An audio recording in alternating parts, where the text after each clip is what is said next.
When Nick Mobilia and other farmers travel from Erie County to Harrisburg for Pennsylvania Farm Bureau's State Legislative Conference, they face a 6-hour drive. But the miles on the road are worth it, as farmers help lawmakers in the state capitol better understand the issues and challenges facing farm families. The conference brings more than 300 farmers from all corners of the state to advocate on issues like the state budget, pension reform, and the need to change the state's property tax system.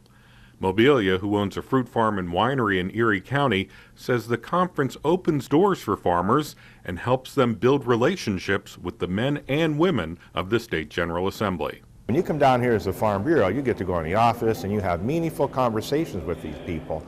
And you see the true meaning of why they're here too. It's not a job to them. It's a passion to them. And they're here for a reason, and that's to make our state better. And right now we got a lot of problems, and they're confident that we're going to get through it, but they need our support and our help to do it. The gathering occurred shortly after advocacy efforts spearheaded by farmers helped save agriculture research and cooperative extension programs administered by Penn State University.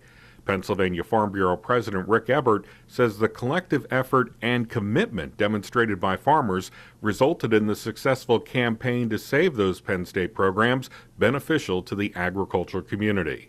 It was a tremendous outpouring of our members. I mean, we all work with our county extension agents, funneling the information from Penn State and research back to the farm to help us become efficient growers in that.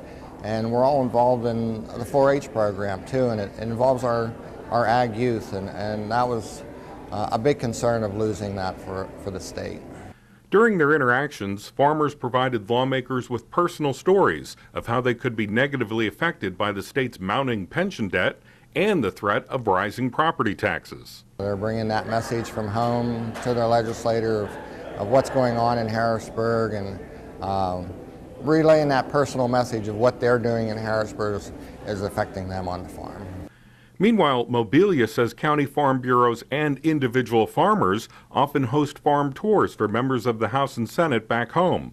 But it's important for farmers to visit with lawmakers in Harrisburg to show them that farmers are engaged and care about the problems affecting the state. And I think the more we do this, the more receptive they are to us.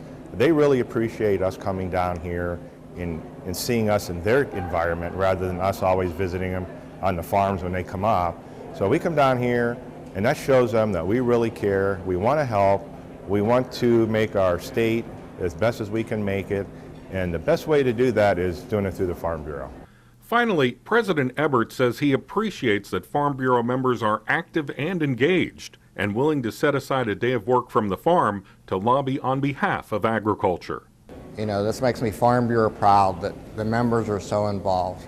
I mean, this is a volunteer organization. Nobody's getting paid that comes from the county, and it's just the respect and credibility that this organization has with the state legislators. I'm Mark O'Neill, Pennsylvania Farm Bureau News.